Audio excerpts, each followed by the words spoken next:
Stop what you're doing. Stop right now. It's time for episode 148 of the Afternoons with Josh, Ken, and Amanda. A silly look at a serious world. It doesn't matter when you listen, Ken, as long as your wife has left you for physical therapy and it's just you and baby Rosie. It's always the afternoon. Sorry, it's tough to do because the baby is always trying to grab the mic. And did you want to say something? Did you want to do the intro? No? Oh yeah, no, you can't have the mic is yuck. No.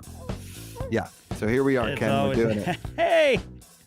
And we are going. What are we doing? We're kind of going into. I was gonna say that height of the pandemic nostalgia of a virtual afternoon. Yes, yeah. I had to come home today to help with the baby and all kinds of stuff and not be gone all day. And I was gonna try and come back and make it, but Amanda had physical therapy. Today's our last day for the postnatal, and so it's me and Rosie who just wants to talk. She wants to say, "Hi, Uncle Ken. I miss you. Love you." Rosie. Yeah. Rosie. I'm looking at. Josh. I need to come out and say it. Okay. I'm slow. I'm sluggish. I'm really distracted this week. Today, my shirt doesn't fit, and I'll tell you why, Josh. Okay, why is that? Today, I had a lunch by myself, and it cost me $60. What? I What ordered did you buy? $60 worth of food at Don Cuco's in Burbank by myself. By yourself? Was there any margaritas involved? Two Captain and Diets. Okay, all right. Well, that's acceptable. Taquitos, tacos, salsa, beans, rice. You're really living that weight loss dream. I really hope in the second weigh-in, which is in 2 weeks, that you are at the exact same weight again. Because I had the gall last night after a workout. I put on a shirt and I was like, wow, my clothes are starting to fit me a lot better. And Amanda's like, I don't really want to hear it. Okay. I don't want to hear what you have to say about your clothes fitting. Cause obviously, that's a sensitive subject for me. So I don't know why you bring that up, that your clothes are fitting when mine clearly aren't fitting that well. And I don't like you talking about it. I was like, oh, okay, great. Awesome. Wow. I mean, what can you say to that? You can't argue that. No, you shut up. You just shut up. Mouth. Yep. There was a point last night where Grace is like, if you wake me up, I don't fall back asleep. And I was like, well, let me teach you how. That didn't go well, Josh. Hey, how was the forge forging? Wait, that's wrong. Sword forging. Sword. Let me tell you something. Joe Starr, former Screen Junkie superstar, invited Grace and I to celebrate his wife's birthday with some forging. We took an intro to blacksmithing class. Okay. And was it like a Groupon thing that you had to do? Kind of like there was like 5-6 other people. Okay. I can't fully describe it. There'll be a lot of inside jokes that just won't be funny. It was one of the most unique and interesting things I've ever done. Really? With a horrible instructor who actually was very knowledgeable and good, shouldn't be teaching anything in her life. Like, what? Quick example. So? Well, I'm hammering away, and it's real fun. It's therapeutic, Josh. I think you'd like the heat and hammer. Okay. And we're supposed to do a twist, like you get it hot and you put it in a vise and you twist the little metal rod we're designing. And Let me ask you a question. Yeah. Would Heat and Hammer be our I don't want to say comedic duo, but maybe like a cover band where we're Hall and Oates, but we're Heat and Hammer? Heat and Hammer, yes. It also would spawn its own Netflix buddy cop show. Yes. And then when all that fails, it would be our live male flapping dingaling review show. Totally, Heat and Hammer. Because I think honestly, by the time we get to like that age where we could be male dancers, we're going to be at an assisted living male dancer kind of a thing, where we can still move well, but people aren't exactly paying to see us. It's more like the retirement hired us just for entertainment. Yes, me doing any kind of nude dancing or Speedo dancing, I'd have to wait to the point where I'm like so off the weight loss challenge that it becomes comical. Correct. Farley like. Correct. Fat man entertaining. And maybe I'm on so much M drive and like those Sylvester Stallone drugs that I'm like old ripped guy. Yeah. It's still saggy, but really ripped. And I love that. Yeah. Like Gary Player, but more ripped. Yeah. Like a lot of like like Macho Man in Spider-Man. Bonesaw is ready. You shouldn't be like that, Macho. Yeah. Well, I think Ken, in peace. you were just in Las Vegas, right? Yeah. Now there's obviously they have like a Magic Mike XXL thing now, Mhm. and is that making a sound? Is that what Rosie's doing with the wires? No, and everything? no, we're not hearing nothing. You're being so good. I just jinxed myself. Uh-oh. They've got the Magic Mike XXL review. They've obviously got Thunder from Down Under. Yeah. I don't understand at some of those casinos that are like a little more popular with the older crowd, why they wouldn't have like a family-friendly male dingling Heat and Hammer show. The absolutely flabulous type of. Oh, did you make that up?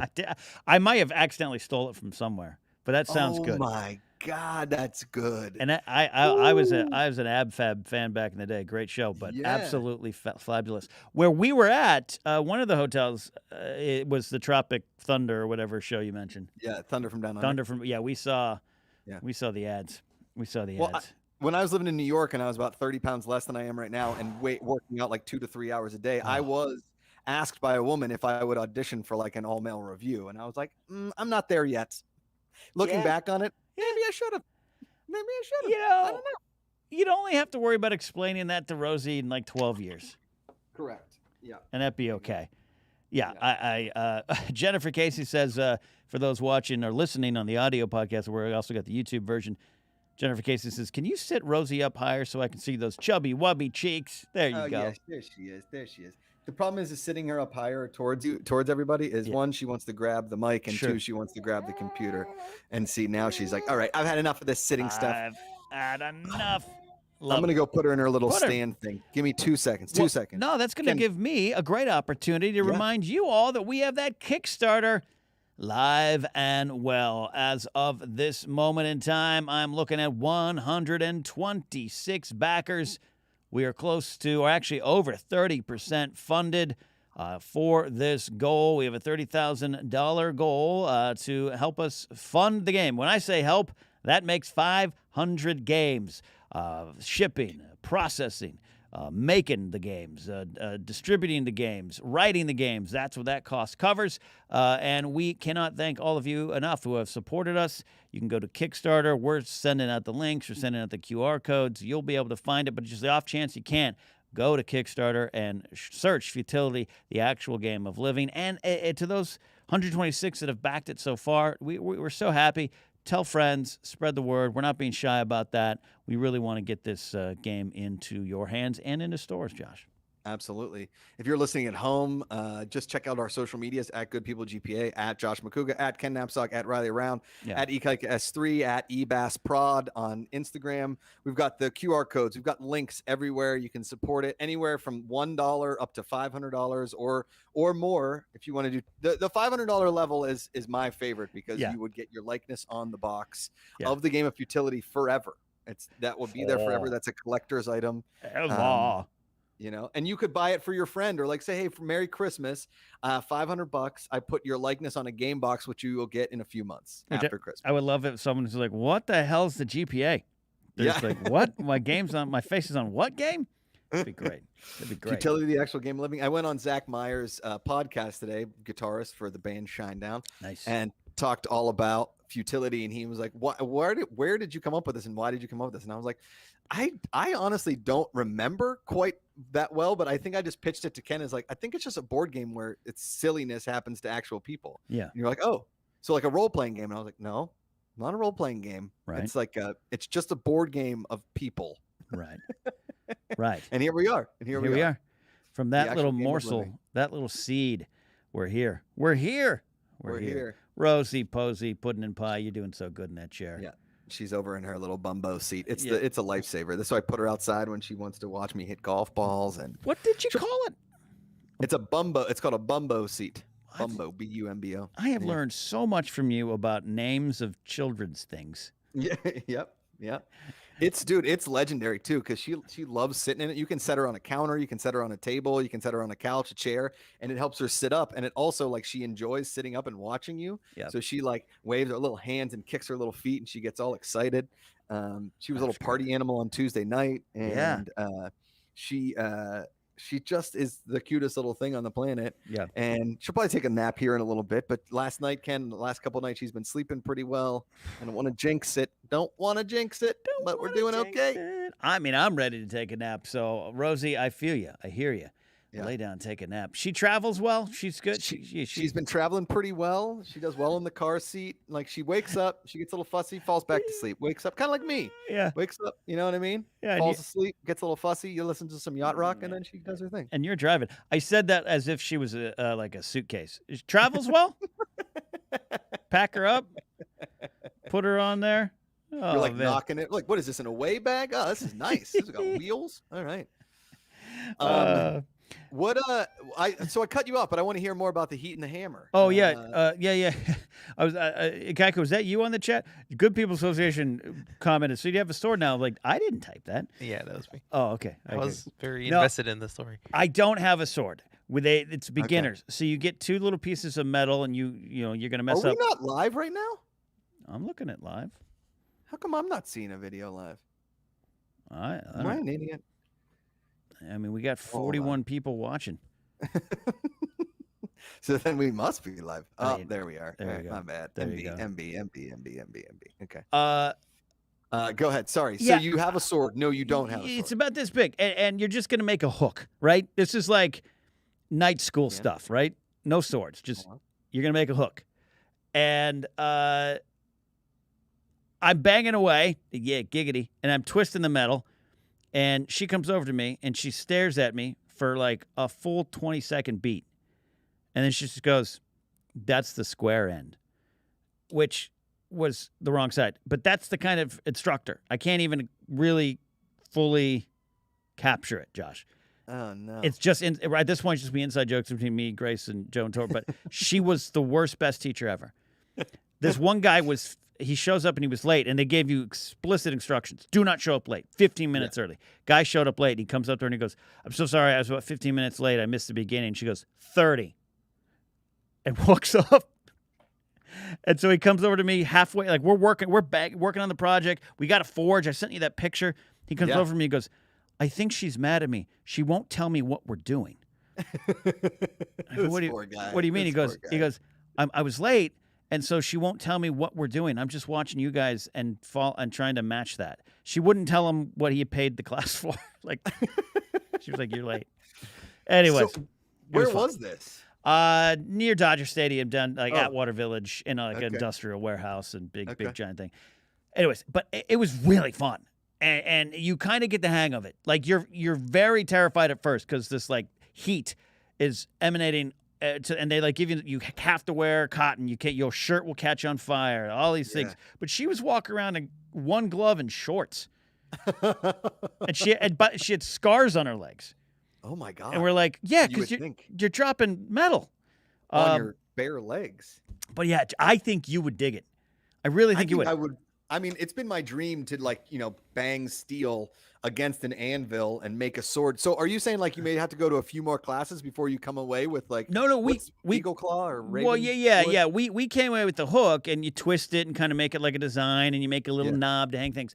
But on the class, there's FAQs, frequently asked questions, and one of the things is, "Can I make a dagger?" And it's like, no, you can't make a dagger. But so you can't make weapons. There's higher classes, and you can pick it up. Okay. We were just doing it for fun. There were some people there like actually feeling their oats on like what they want to do. But Josh, you know me, I don't hammer well. Yeah, no, it's not your strength. It's not my strength. I thought I hammered pretty good, but a couple times she came over and she's like, "You're hitting the wrong side."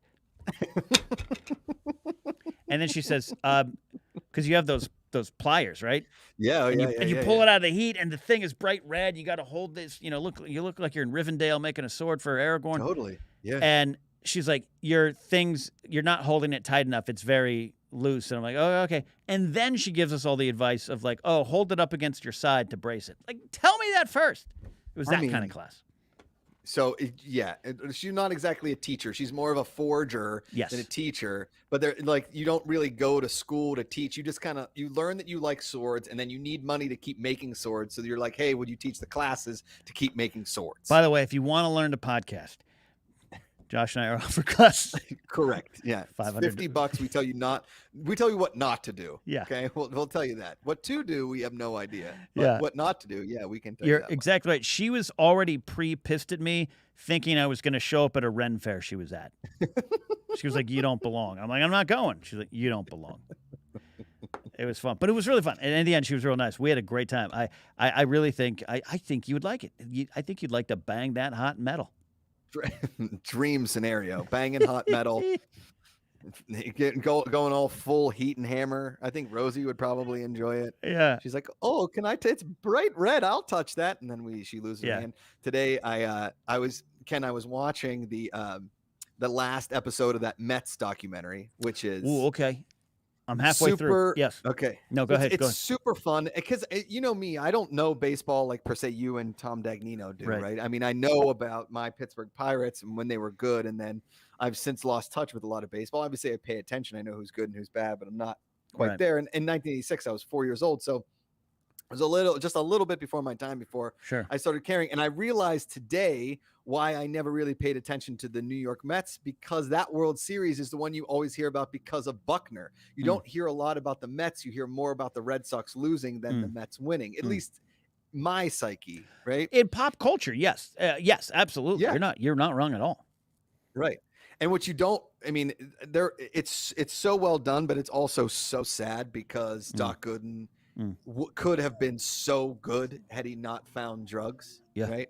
Had there been anybody that was trying to be his mentor or somebody teaching him what to do, but that whole clubhouse was just one giant party. They were on speed and beers and, it was, I mean, if you think like frats did stupid stuff, the New York Mets were doing all of that times 1 million. I mean, they trashed a plane for Christ's sake. No, everything that's on the plane. Yeah, no, it's, and I've mentioned before the great book, The Bad Guys Won by Jeff Pearlman, who is in the doc as a talking head. Yeah.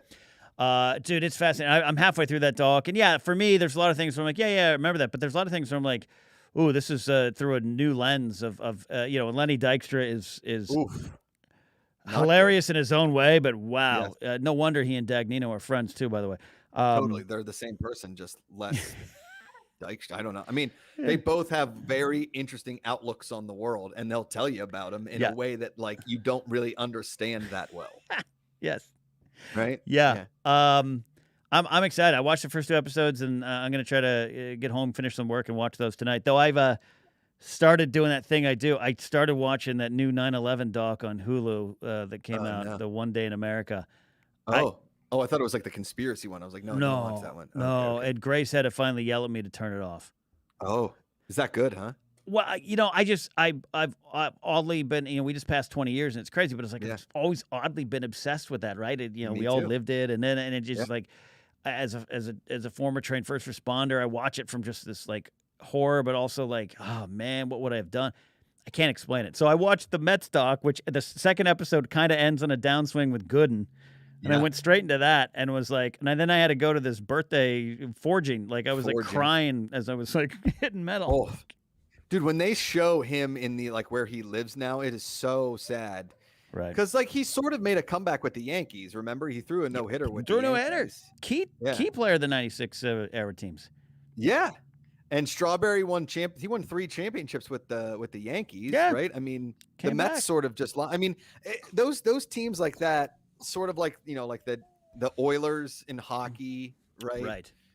Like the bad boys kind of era of Detroit, like only a couple seasons before another dynasty came along and took them out. That was like more responsible, if you will, because you can't ride that lightning forever. The Mets should have won 86, 87, 88, 89. Like they were built for 4 or 5 years. Totally. But you're right, Josh. That's where they did it. They're on the plains. And my guy, Gary Carter, everyone's making fun of him because he's a Jesus boy. He's you. I know why you like him. He's you. Thank you. I'd say, gosh darn it, Mookie, are you okay? Yeah. Oh, son of a gun. Like you and I would have been hugging on the field, psyched about it, but more than likely, I probably would have been somewhere. I'm not Lenny Dykstra, not Darryl Strawberry or Doc Gooden, but more than likely, I was somewhere in the middle of the plane. I wasn't all the way in the back, but I was definitely like having some beers. Maybe I wasn't the card gambling. Maybe I was. You know who I probably was, dude? I was probably Hernandez. I'm not saying I had the talent, but I was like maybe a team leader. Come up with some clutch hits, but I wasn't like going to a crack dealer's instead of the parade. But like Just smoking that ciggy in the dugout like that. Yeah. Like first shot. Yeah, you would have been part of the scum bunch, the Mets troublemakers. But but you would have been able to go both sides of the plane. Yeah. Totally. And I would have been there like, guys, we can't do that. The airline will be mad at us. You are 100% correct. That's exactly what you would have been. Like Davey Johnson was like, I'm never going back there. Like the coach was scared of his own players. That's how great those Mets teams were because they were winning. The coach didn't have to do anything. And they burned out. Super chat coming in from Super Trooper. Says, Nice. Fellow Yinzer here, Pleasant Hills. Yes. Got the money saved and ready to make the move to Los Angeles. Nice. Any areas you'd suggest to live? Well, I can tell you areas not to live in. Yeah, that's fair. If that helps. And Kaika, where you live? What city? Sherman Oaks. Yeah, no, don't go there. Yeah, that's actually pretty good. It's pretty good. Don't live in Hollywood.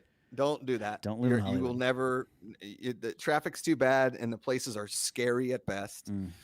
Don't live downtown. Do not live downtown. Do not live downtown. Like Los Feliz, Silver Lake is decent, but still could be dicey. But watch your six. Watch your six. Yeah. West Hollywood, nice, very expensive. Yeah. Any part of that, like south of West Hollywood, down La Cienega is actually not bad. You could probably find a place to live. Yeah. You know, like in that. I don't know what you call that. The Mid Wilshire area is usually pretty nice. South of Wilshire, you're living a good life. South of Wilshire. But listen, if you want to just live the dream, Ken, you should have been selling me on the Valley so much earlier. Come on. I am living the dream out here. I got a kid. I got a golf net. Move to the Valley. Look, here with you personally, I don't think I tried to do the tough sell. But with many other friends, I've always said, grow up and move to the Valley. But with you had a good deal. I had a good deal. I couldn't convince you at that point because for you and you alone, that was a good deal. Yes. Not gonna lie. You're not wrong. You're not wrong. But yes, no, and I'm always joking about the grow up, move to the Valley, blah, blah, blah. That's a joke. But the truth is, seriously, it has a bad rep, even nationally, even in pop culture. The Valley, a lot of movies and 2 days in the Valley. And don't go Northeast Valley. I can give you all the Kenny Loves Maps versions of where not to go. Sure. But the Valley lets you breathe. Yep, it sure does. I mean, if you want to live West Side and be closer to the beach, good luck. You might have to live in a box. I'll never see you again. Anything. Well, nobody will ever see you again, and you can't get anywhere. Yeah. No freeways. You got to cross a freeway. It's the worst. I was just tweeting Ash Crossan about this. She made a great joke about the 405 South into the 10 West. That's no man's land, and you know that's why you move there. We're done. We're done. Goodbye. Yep. We're done. Yep. As friends. Are you okay? Do you want a baba? Okay, Rosie, whoa, giggity. You can still hear me, right? Yes, and I'll take this time to let people know about our podcast network. The Afternoons is on its own feed. Check wherever you used to get it. It's still the same. We just transferred the feed over. Casterly Talk, we had a new episode this week. Go ahead and check out Casterly Talk if you want some Game of Thrones, House of the Dragon, and Song of Ice and Fire talk. We're in the middle of a big rewatch that picks up next week, middle of season 3. And then the main feed, if you want to hear some of our main shows in audio form, you can go there. And a brand new show that debuted yesterday from two people on the show, one here today. It is Pittsburgh Sportsnet with Josh Macuga and the Bum. Look at that logo. Bum is a legend. That's one of Brian Ward's simplest but yet best logos. You know, I would be remiss too if I didn't. Okay, hold on. You can't. Please don't grab the cords. Come on, that's right. That's great, Rosie. I would be remiss too if I didn't mention because we mentioned Sebastian and we mentioned all the boys there in Uruguay that have put together so much work, Bruno and Aldo. But really, the first person to build the futility board graphic wise was our buddy Brian Ward. He built that original board. So many things have sprung out of Brian Ward's imagination. I'll guarantee you that. Guarantee you that. And shout out to our very first official Futility, the Kickstarter supporter, Will McLean in chat. He came in. He came in. I know Ed wanted to get there first, but it was a race to the finish, and Will McLean jumped across the finish line there. Gotta love Will McLean. Do you love Will McLean, Rosie? Oh yes, I love Will McLean. He's great. Okay. She it looked like she was about to be like, yes. Yes. Josh? What is the estimation on average first words? When are we counting down here? I know it's early. Like a little after a year, supposedly. Okay. She's really starting to make a ton of sounds. A lot of blah And blah sh- blahs, blah blah Yeah, blah. she's Blah. like a and she like spits and she makes her little I those mean, things. that's Um, that's me every night. Jennifer Casey asks, does she have little teeths yet? No teeths yet. She is teething though. This dude. So the kids have this thing where you basically put ice in like a pot, like it's just like an Huh. ice sucker. So okay, Right. okay, yeah. And it helps her teeth. So she's just like chewing on ice, but it's through like a popsicle thing. Yeah. It's hilarious. She just chews on it so hard. Okay, Ice okay, chips. okay. Yeah. Oh, look at that. Ken. That's the face of a nap waiting to happen. I'm gonna have to put her down for a nap. Ken, you take this for a hot second. Take Talk a little bit. Do your thing. You're good at this. Absolutely. Michael Kautzer says, I couldn't remember my damn password. That was how intense the race to be the #1 supporter in the afternoons was. Chomp, chomp, chomp. So, yeah, Ikaika, did I answer all of your smithing questions? Because I'm a trained smithy now. I want you to go back and build the full sword. I would love to. I was looking at, I bought that replica Aragorn sword for Grace when we first started dating. I was looking at it today thinking, the skill it takes to do that. If you look at my hanger, it looks like a witch cursed a piece of metal. That's all. It's twisted. It's kind of twisted one way, broken the other. Actually, in the end, even the teacher came up to me. She was like, "Yeah, it was all right. That's all right. It's good." So I'm proud, but I'll get that sword for you. Should we build a forge in your backyard? I thought about that today. Like, what if I wanted to pick up that hobby? I think you have to go to a place. I think you have to go to a official warehouse. It got so hot, and it was like a tiny one. It was like a portable forge and big tank. And I don't like turning on propane. I get afraid when someone's like, "Oh, just light the pilot. All you do light the pilot." I can't do it. I can't do it. But she did it for us, so it was okay. I haven't seen that. I've seen people like blow glass. Like they do that in Christmas in the Park in San Jose, which it's perfect when it's like December and it's freezing and everyone just huddled around like heat. That's so quaint. Yeah. Get some hot chocolate, hold some hands. Mm-hmm. Hopefully it's Heather's hands you're holding. Mm-hmm. Blow some glass. Have you ever blown some glass, Ikaika? No, I saw it a lot at UH. Yeah. There's like an art part of the campus, and I always like would be skating by and they had the doors open and you can see them blowing glass in there. What is it going to take to get your special lady friend Heather to open up like her like art hubcap studio or something? I don't know. She needs to just practice more, and then she'll get her confidence because her skill is already there. Skills there. That's the key to life. Confidence. It's like Rosie. Rosie needs an app. She's confident enough to ask for what she needs. We don't ask for we need much in life there. Michael Kautzer's encouraging me. He wants me to look up maker spaces. I can say this with confidence. I'm not going to pick it up as a hobby. God did not call me to smithing. I have newfound respect for smiths. I kind of want to take another class. You should do it. Yeah. See if I can go back. And you know what? I was going to say different teacher. No, I'd want the same teacher. Her tough love is inspiring me to try better. And I want to go back maybe and prove that I can actually do it, that I've got the right edge, that I'm hammering the right edge. You know? Mm-hmm. This is great. Here. For some reason, that camera wasn't working on full, so I just made you. Oh, that's fine. Look at this a-hole. I could barely fit in this shirt. I went into the restaurant. It's Don Cuco's in downtown Burbank. And I haven't, I've had the vegan Mexican food lately and everything. You feel a lot better. But I was like, F it. We're going for shredded beef. I'm doing this.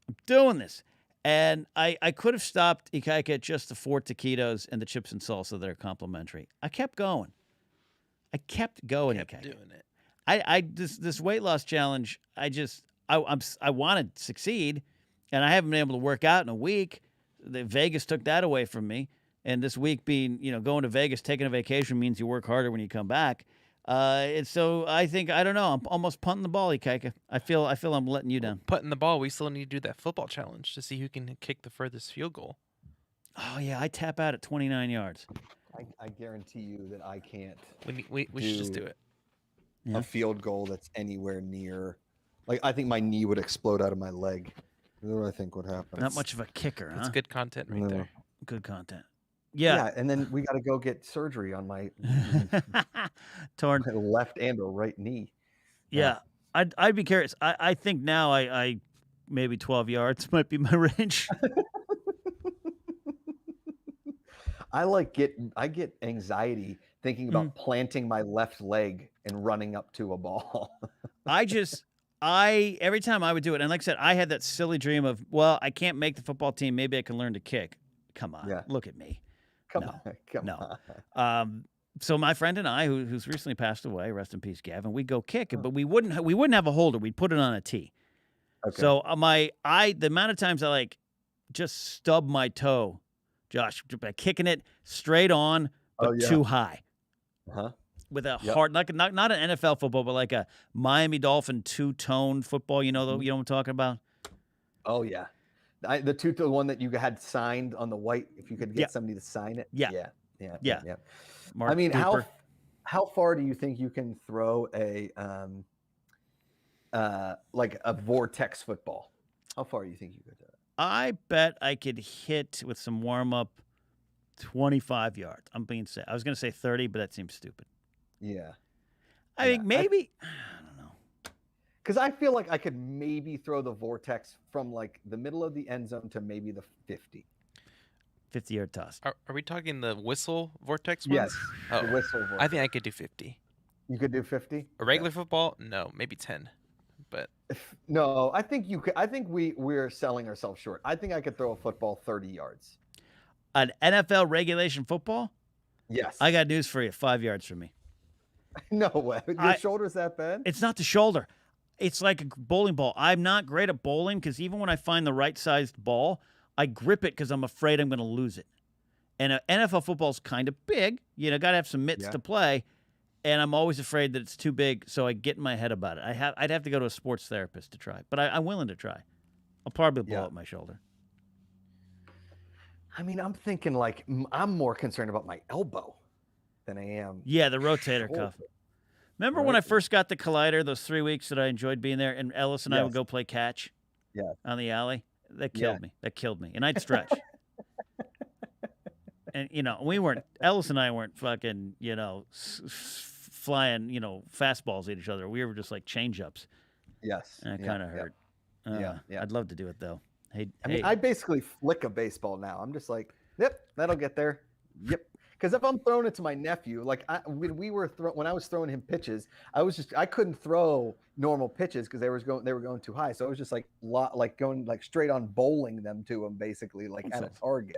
Supposed to your nephew. And then please 9. Yeah. I'm not like throwing at a high school kid. But even then, 9. When I coached 9 to 12-year-olds, right? Yeah, some 9-year-olds got it. One 12-year-old. During our playoff game, a ball was smacked down the left field line, and I look over, and the one kid on the team I didn't want on the field was on his knees stuffing daffodils into his glove. He couldn't throw well. No, there you go. Come on, I feel like there's a lot of parents out there, right? There's a lot of parents out there that put their kids in sports, and then it's just like, he'll be okay.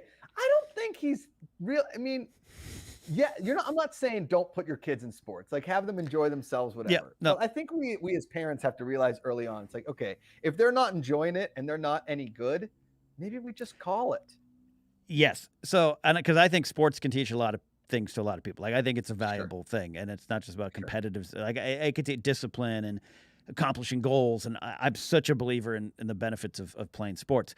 This kid, Josh, we went 18-2, and we were in first place. We won. We won the Little League in Arroyo Grande Valley. You played 20 games in Little League? Yeah, so I was the manager, right? And they decided, hey, for fun, we don't have an official playoffs, but let's do a playoff and crown a champion. And I was like, I got the best team in the league. Yes.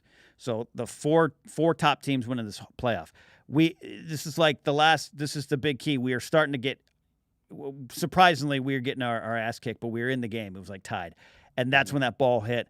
And you know that feeling, Josh, when you're so close to your dreams and it just doesn't happen, and all you can do is this. This is what the ball went down, clink, and I look over and there's Matt the kid on his knees stuffing daffodils into his glove, and I just went like this.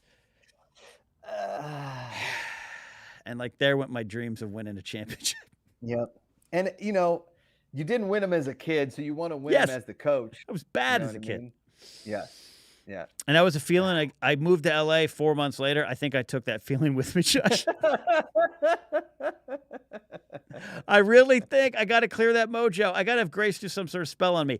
I didn't realize it, Joshy. That was the last big thing I did in my hometown before I moved to LA, was get so close to my dream and watch a ball go down left field, and a kid on his knees just watches the ball slid past him into the next field for an inside the park grand slam. Did you take yourself out for ice cream afterwards? Oh my God. And I was like, I got to move to LA now. Yep. I can no longer live this down. It's over. Were parents ever concerned? I guess this is before that time, because now I feel like if a guy comes to coach Little League that doesn't have kids, he's kind of weird. So yes, I was 22, and my friend, the same friend who passed away, and to be blunt, he was kind of he was an individual. He was a weird cat, to be honest with you. But we coached together, and I filled out an application, and you have to give an essay why you want to coach. I put a heartfelt essay into it, and they brought that up to me, like what you just brought up. Well, we don't normally hire single young men to coach our young boys. Like, come on. Which sort of makes sense. Yeah. Although, Ken, my 8th grade year in Pony League, we had just like an adult volunteer. No kids yet, no kids in the league. I think his name was Neil. He was the worst baseball manager of all time, but we needed people to coach in Pony League. And guess what, Ken? Our team was so stacked, we won the whole thing. Neil Merrill had to do nothing. Nothing. Yeah. Nothing. Not a thing. But here's they read my essay, and they took me. At the end of the season, the same group of like adult males who, by the way, now looking back, they were probably 33, and I thought they were ancient old elders, came to me. You know what they said, Josh? They said, we thought about it. We'd like you to be the president of this division next season. And I was like, that's great. I am moving to L.A. in 4 months to chase my comedy dreams. And they're like, well, there went that goal. And there's that. You were the Billy Bean of Arroyo Grande Little League. I was playing Moneyball. Absolutely. We had. You don't want to hear these stories. They're boring. No, I do want to hear these stories. And this is the stuff that people pay the big bucks for. Because let me tell you something. As I was watching the Mets documentary, I wasn't paying attention, and Rosie fell over and hit her face off the couch, and Amanda was very upset. She's fine. Sure. It's fine. Poor Rosie. The couch is soft. She just scared herself a little bit, and she started crying. And Amanda's like, you can't pay more attention to the 86 Mets than your daughter. Oh, and I was Amanda. like, Babe, this is the 86 Mets. This is the one-and-done wonders in the history of baseball. This is a flash in the pan. It was never seen again or since. This is baseball history. Rosie needs to know. Rosie needs to learn. She needs to know the Buckner reference. She really does. No, so here, it's one of my only proud moments in life, Josh. We had a rule in this Little League, the Double-A division. If the catcher threw back to the pitcher and there was a runner on third, and say the pitcher missed the ball or the throw went crazy, the runner on third could go. All runners could move up, right? There wasn't any like a timeout, like let's help these 9-year-olds get the basics. It was like competitive, like score. Yes. So we played this one team. We were the Orioles. We played the Marlins. And 3 times in that game, that happened, where they scored because my catcher would miss throw and the pitcher would drop it. So I made them the next practice. I ran a drill. We called it the 33 rule. I said, when there's a runner on third and there's a missed ball or a pitch ball and the catcher's going to throw back the pitcher, the first baseman has to yell 33 and all players, including the pitcher, move up 3 steps. And my players, my first baseman, his name was Bryn. He was embarrassed to do it. And I kept saying, Bryn, you do it. And we played the Marlins again in a week. And that happened. We threw out a runner at third. After the game, the 2 coaches came up to me, and they're like, they go, hey, we need to talk to you. And I said, okay. I'm so sorry. What? And they're like, that was the best coaching we've ever seen. And I think that got me the presidency, and I couldn't accept. See, there you go. So you bucked the trend, Ken. I was successful, Josh, and then I moved to LA. Well, maybe what we should do is like coach a Rosie softball team. Now you're talking. See? Now you're talking. Let's do it. Hell, let's put her on a Little League team. That's what I want. I want her to be like, oh, have you seen that girl play? She's awesome. Which, by the way, softball, I don't want anyone to think I'm taking away. I couldn't swing. I cry at facing a softball pitcher. Those fast pitch softball things is insane. Yeah, no. Jenny Finch, still one of the all-time great athletes in my mind. But yeah, I'm with you, Josh. Let's put her third base on the Little League Steelers or Pittsburgh Stars or something. Well, so we went to see my little niece's soccer game this past weekend, and they were the purple pandas. So I don't know, something like that. There was a girl that was awesome in the Little League World Series. Yeah. I think about it often. When I played, when I was in 6th grade, this was 1987, there was a girl on our team, and I don't even remember her name. And I look back, and she wasn't great. And she was out there, and she took a lot of heat. She was the only girl in our entire Little League. And I kicked myself, and I wasn't mean to her or anything. I'm happy to say that. But, like, I look back, and I'm like, what a brave soul. I know, right? And I wish I remembered her name, and I can't find, like, the team photo somewhere. Maybe look it up. Like, what a brave soul to go back and do that during 1987. All of us snot-nosed boys going, there's a girl on our team. But we ended up being protective of her. But I just remember she was in right field, and a ball came to her, and she put her glove down, and the ball just stopped, and she still was waiting, and everyone made fun of her. Oh, no. Yeah, and it's like, what are you going to do? But, like, what a brave soul. Braver than I could ever be. I agree, man. There was a girl that played basketball against us. She was awesome. She was this like fast little point guard. Her family came in and out of our town so quick, though. I think it was maybe some kind of like a military or like working in a coal mine. I don't know, but she played the one season of basketball. She was I think she was from Canada, which is crazy. And she was awesome. And then she was gone. Do you remember there was that like the female baseball team? It was like they were like the Colorado Silver Bullets. Silver Bullets. Like? Yeah. Remember they got in a fight? Yes. I've always wanted to see them play.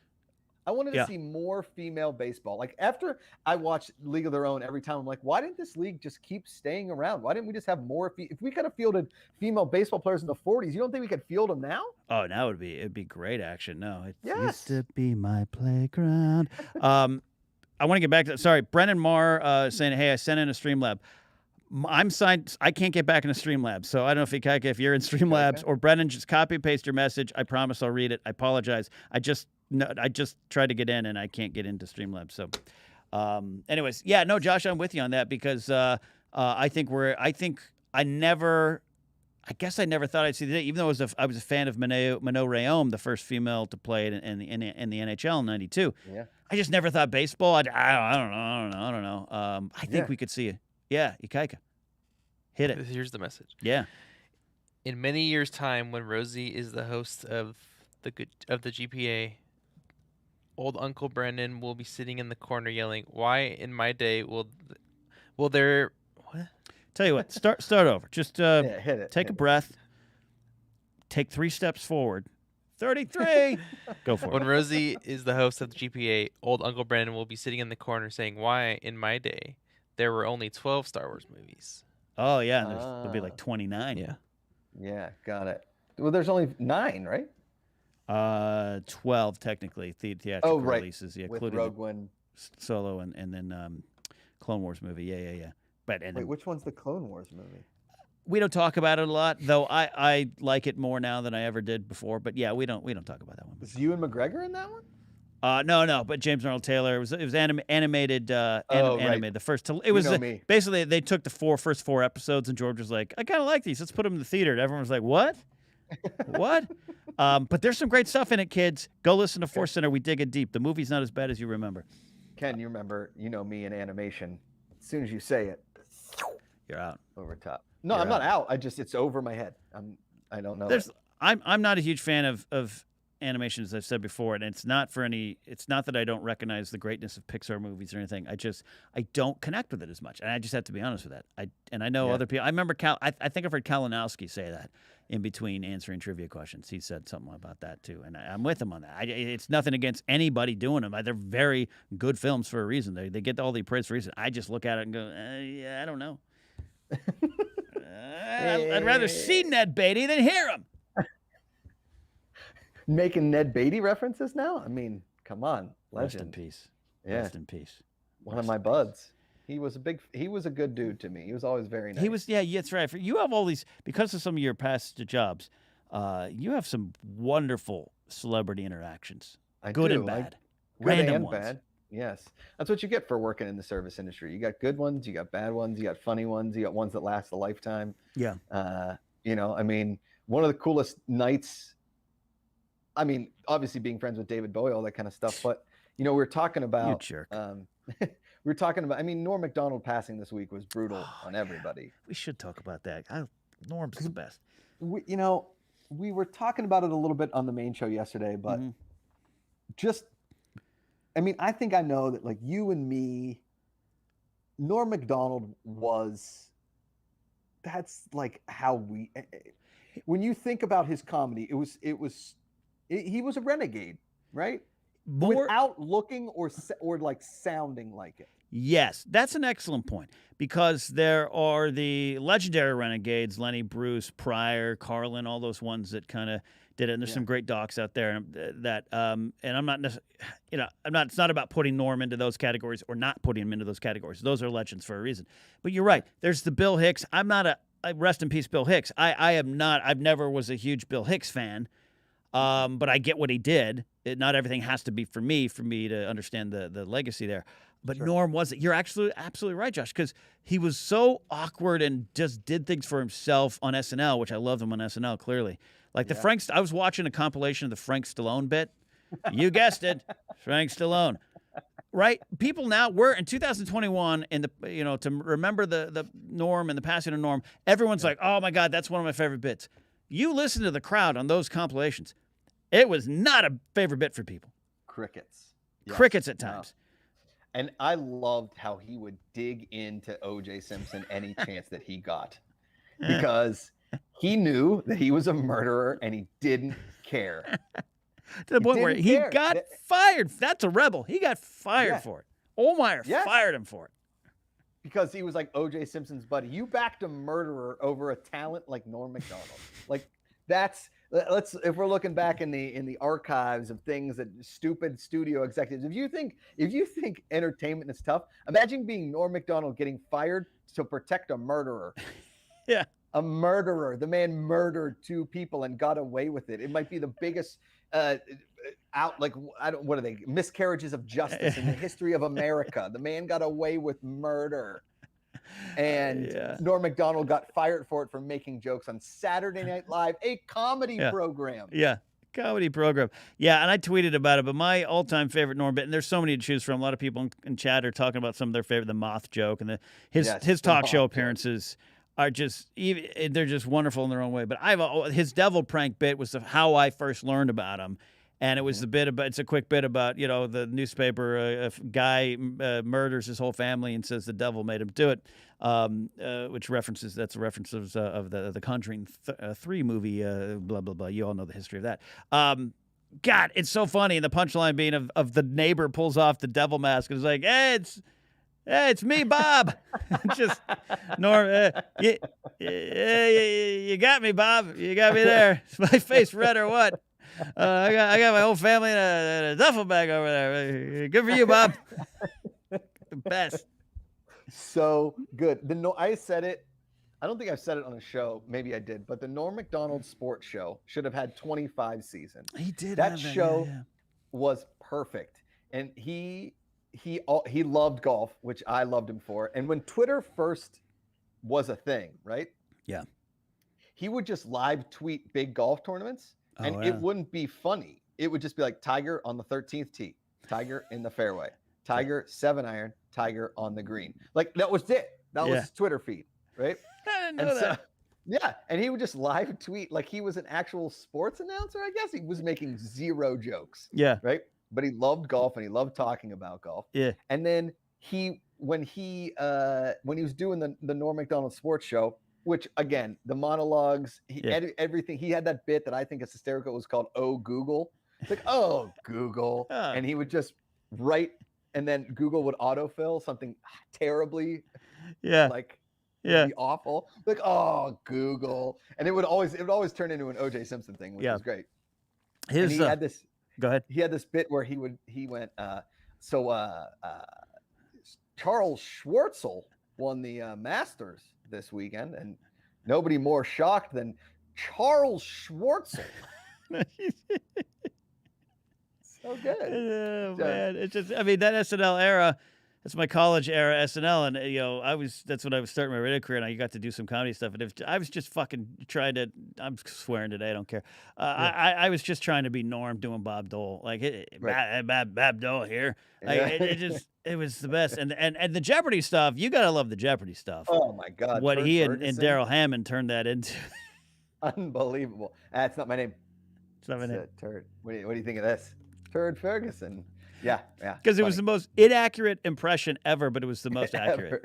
Ever. Yeah, it's funny. Yeah, it's a big foam hat. Yeah, and just Trebek. It's so good. I feel like Norm Macdonald, his comedy was at a perfect time when we needed it in our generation. Mm-hmm. And then as people became more and more sensitive, Norm Macdonald was almost like he was phased out, unfortunately. Like his way of being and everything was phased out, and it sucks because he was the irreverence in the face, like I said, a renegade, but his irreverence in the face of everybody trying to be so reverent when he knew that they were fake, right? Like that Larry King bit where he's like, I'm a super closeted homosexual man. Yeah. And Larry's like, wait, what? What are you revealing on this program? It's like, Larry, shut up. Nothing. Get the joke. I'm saying I'm closeted. Nothing. Yeah. Yeah. No, I think too. Yeah. Is Norm for everyone? Maybe not. At all points in his career, he clearly wasn't as big in terms of whatever you define success as, which is a weird thing to chase, anyways. But I think as you hear a lot about the stuff in the struggle in comedy, I don't think. He was not mean-spirited about anything, and he wasn't trying to rebel. He was just himself. Yeah. And I think that's where it continued to work for me, at least. Yeah.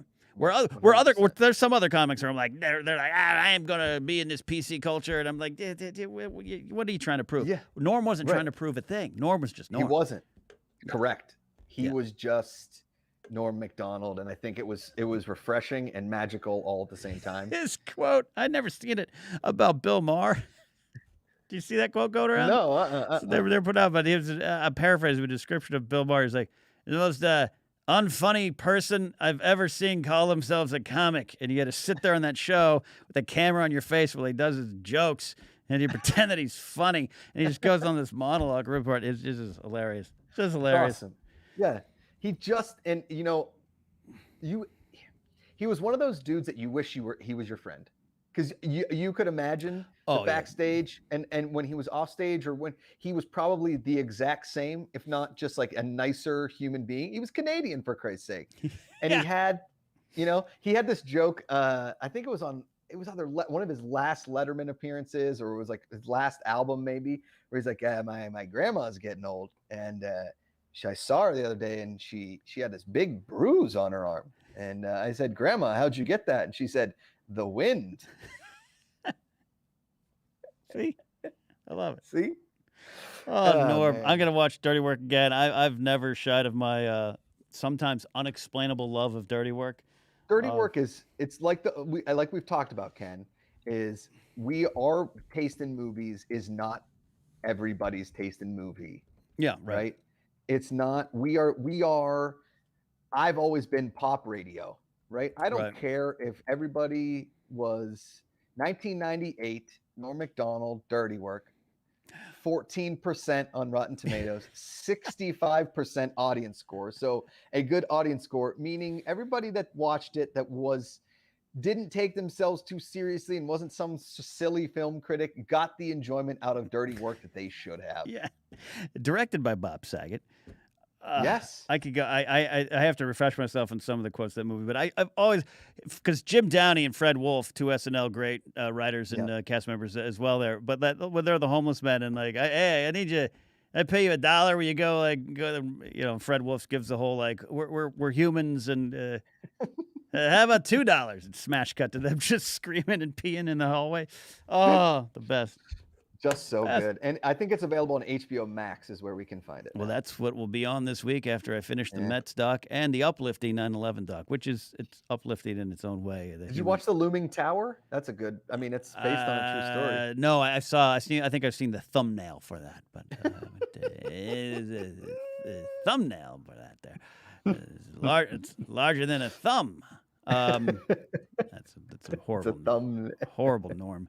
Horrible norm. Yeah. So, anyways, yeah, we could go. And I came in the office the other day, and you and Riley and Ikaka had been watching and listening to some norm stuff. I'm going to be doing that myself soon. I haven't had a chance to yet, but man, hey, it's great. Time she marches on, and you're only here for so long, and it's crazy that he held that battle kind of secret for 10 years. Yeah, I know. It's like the Chadwick Boseman kind of a situation. He kept it secret and he went about his business and didn't want the outpouring, I guess. I don't know. I saw some quote, maybe, I don't know, something about didn't want to, people, he wanted people to laugh when they see him and think not be brought down, which, it's that's everyone's own journey. So he did it the way he wanted to do, and I love that. Norm to the end. Norm to the end. I really wish I get like one more golf tournament of Norm just going, like Tiger lays up, Tiger putts, Tiger in, par. Like that's all it was, Ken. That's all it was. And it was hilarious. Hundreds of tweets in a row. He was just doing it. Hilarious. And I remember one time he was tweeting a golf tournament, and his really good buddy that was the co-host on his podcast digital show, the Norm Macdonald Show, and he had some huge guests on there, which was hysterical. Mm-hmm. All of his SNL buddies, which was awesome. But then he had like Jane Fonda, I think, was on it. Oh yeah, there's that Fonda interview. Yeah. Yeah, like Letterman was on it. I mean, awesome. But I'm with Adam Egget, who was the head booker at the Comedy Store for a long time, and was Norm Macdonald's co-host on that, and a really, really good buddy, obviously, close friend. I texted him when Norm passed, and I just said, sorry for your loss.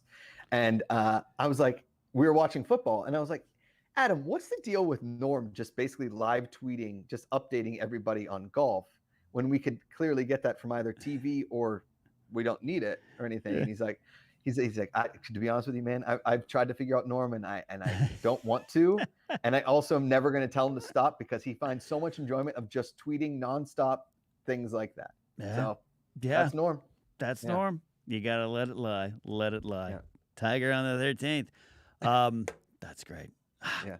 Well, we shared some laughs. I don't want to end the show necessarily on a downer, but it's also celebrating the life and career of Norm. So wonderful stuff. So we'll get ready to start signing out because Rosie, if she's down for a nap, you need to have some free time, Josh. I want to get you out to that. I'm supposed to wake her up again. She's only supposed to take a quick snooze so that she doesn't like fall aslepe at 9:30.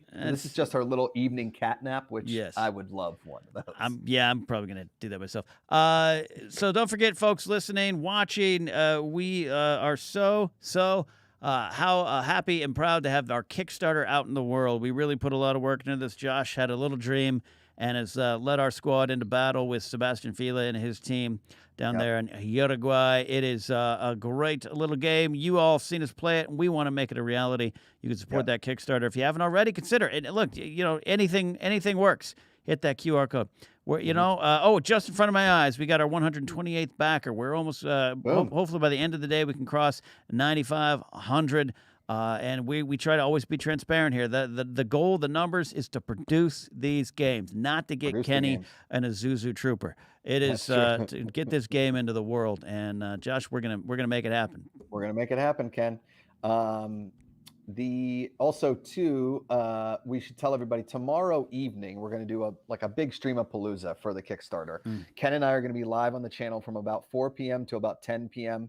We're going to invite as many people into the studio as we can. We're going to do all kinds of silly stuff, maybe some waxing, maybe a smelling bee, maybe some beer taste testing, maybe a taco, maybe a taco taste, Ken. I don't know. We got some ideas we're going to toss around tomorrow. Josh Brady tomorrow, 2:30 Pacific, Jeff Kanata, Patrick Dees, and then on the Positivity Report tomorrow, Elliot Dewberry, my Wild Berries compatriot. Wild Berries. Wild Berries. Wild Berries. So that's it. That's the lay of the land. Thank you so much for listening. Thanks for listening on the podcast feed. Don't forget to search for the GPA podcast feed as well and Casterly Talk. All right, for Rosie Posey, Puddin' and Pie, and all the laughs Norm Macdonald gave us over the years. This Thank you, Norm. Has been the Afternoons with Josh, Ken, Amanda, and Rosie. A silly look at a serious world. Doesn't matter when you listen, Ken, as long as your daughter is taking a nap. It's always the afternoon.